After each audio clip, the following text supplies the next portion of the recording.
Listen, I hate to do this to you, but these are desperate times. The whole world is a mess. Stay home. Don't go out unless you absolutely have to.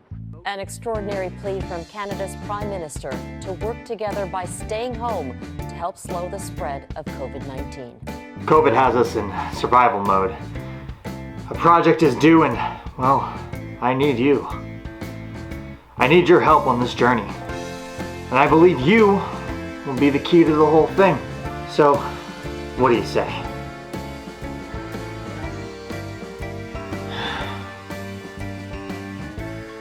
This is gonna suck. So, hi. I'm Nick, I guess, right? Yeah. So I'm Nick, I'm 24, and I guess this is kind of my whole shebang, right? You know, COVID's kind of destroyed our livelihood for a little bit. I was thinking about all, other content that people have made during COVID, and it seems like a lot of people are going on these kind of personal journeys and taking time to do some kind of activity that would generally improve their lives. And one thing that I noticed was that during the pandemic, I started eating a lot of takeout, a lot more than I normally would eat. And so I got this idea, okay, if I want to get better at cooking, I guess the best way to try to get better is to get as much experience in cooking in a variety of different ways as I possibly could. You know, during COVID, we can't really go to the grocery store and get all of these fancy ingredients. But one thing that we could get no matter what stage of the pandemic was eggs. So, why eggs? I guess that's kind of the big question. And eggs really are just the logical choice. When you look into it, humans have been using eggs for basically as long as there is history. Literally, the records go back prehistory, before we even started recording anything. Eggs have just always been there. But also, eggs are, like I said, they're very abundant. In 2017, the world production of eggs was around 80 million tons. So I feel pretty confident that, we'll have enough. So I looked into it and found, a cookbook. I went to Amazon and typed in egg cookbooks and picked the one that seemed the most appropriate and gave me the most variety of types of dishes. And that was going to be our guide. But then there was the next problem. As the days went on, I slowly started realizing that this was way too much work. And that one person couldn't possibly do the cooking and the filming and all of the prep. So then that's when my girlfriend Freddie kind of saved me. I'm Fred. I'm 23. So tell me how you got yourself involved in this kind of adventure. Oh, I offered. Yeah. Because Nick. There you go.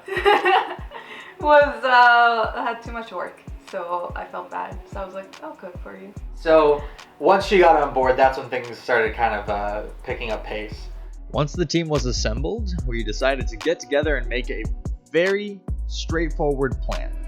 So, using the perfect egg as a guidebook, we picked 25 recipes that spanned between breakfast, snack, lunch, dinner, and dessert. After taking inventory of what we already had lying around the house, as well as prepping the kitchen, cleaning it top to bottom, we placed our order. In this order contained all the ingredients for the 25 recipes. 1 package of whole white mushrooms, 1 large navel orange, 1 large yellow onion, 1 package of Kraft grated cheese Parmesan, 1 order of tofurkey chicken, 1 order of original goat's milk cheese, 1 order of apple slices on roast turkey, 1 order of apple slices on roasted turkey, 1 package of... So day one, I would say we were chipper. You ready? I'm ready. You ready? Why is this battery almost dead? What the fuck? We're gonna start with the scrambled eggs because it's a classic. We sat down and decided that we were gonna just do as many basics as possible, or as many basics as we felt deemed worthy. Egg number 3. Over easy over. Mirror. In French, it's called tourner, which means flip. We're so original. I make those eggs every week almost. Yeah. It was pretty easy. Day 2 was kind of like the weird, like, it reminds me of like, alright, if they were gonna serve egg type things in a school cafeteria, what would you get? In the beginning, like when we started doing the recipes more, it was like, it's kind of effy because like some steps are very picky, I guess. The frittata was a pretty big one. Yeah. It was really good. What about the frittata? Tell me about it. The frittata. I mean, I've made a frittata before, so it wasn't that crazy, but it's basically just like a big ass omelet that you put in the oven. Really good. We also made the Dutch baby. That was good. Yeah, tell me about the Dutch baby. It's like a crepe that you put in a pan and you also throw it in the oven, but it kind of like makes a little bowl with the crepe because it cooks in the shape of the pan. So day 2 was what? A croque madame, The frittata, it was the egg salad, the deviled eggs also. The deviled eggs were alright. It's not my favorite. I'm not a big deviled egg fan, but... Yeah. Then we got to day... We took a day to relax and kind of compile footage. And then the third day was when we really were getting to the point where I needed to start editing. So we really cracked down and just started doing a bunch of different recipes, which was very stressful. Yeah, well, it's because the first days were pretty basic. It was just like basic recipes. It kept getting more and more difficult as we went. Day 3, we're like, what's up? Already behind schedule. Already, because we already missed a day, so we're like, shit.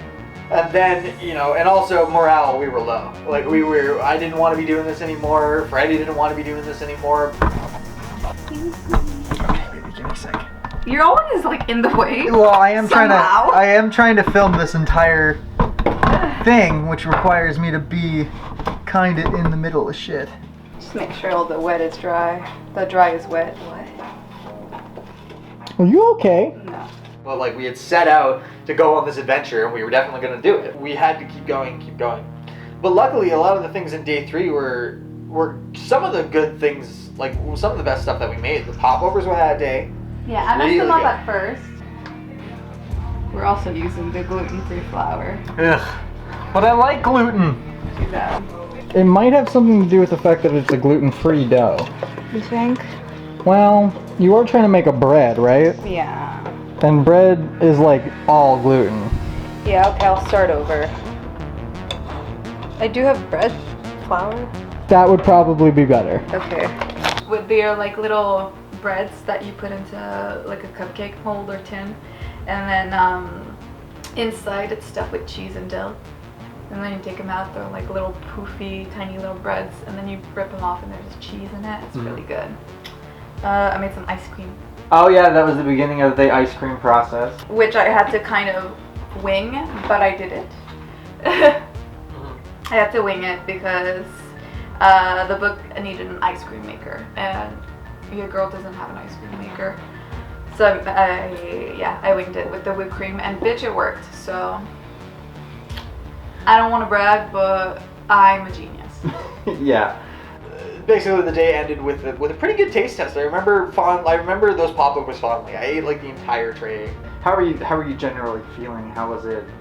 That day was very. I was like, that's enough. I mean, I don't usually cook every day, so cooking every day was really hard. Especially like, not just one meal. It's like I had to cook many stuff in one day. It was very tiring. And then today was the souffle, and we knew that was going to be the final thing to do because we had a feeling it was going to be the most difficult. And we're also done. Yeah, we were also very done. Are you ready? I don't know. So we, set out exhausted. We didn't want to be doing this. We were already like over schedule. I definitely in my plan. I was like, we're gonna start editing already by this point, and it hasn't even happened. Oh, the spoon that we had is gone. We lost our last spoon. Our spoon? What happened to it? I don't know. There's no more spoons. When you get to the end and you see the light, it's somehow everything just gets like heavier, right? You're like, we're almost there, but I just don't want to go.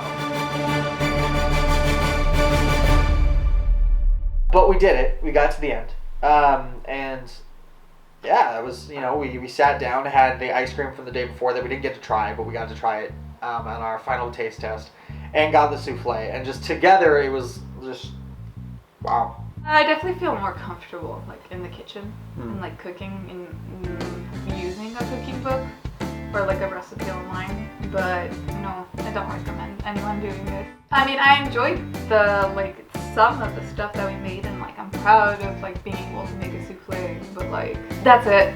It's done. I'm happy. I'm glad it's done. And that's for the process. I mean, I think like for footage wise, and like, you know, as an adventure, what I set out to do was kind of have a personal journey. Trying to pull off something like that in a short amount of time was definitely very difficult. Overall, I think we have the general consensus. It was hard and it was difficult, but at the end, at least we did it. Last question. Yeah. To end it all, what came first, the chicken or the egg? Did you really just what came first? What came first? I mean, the chicken would have to have come first, right? That's my point as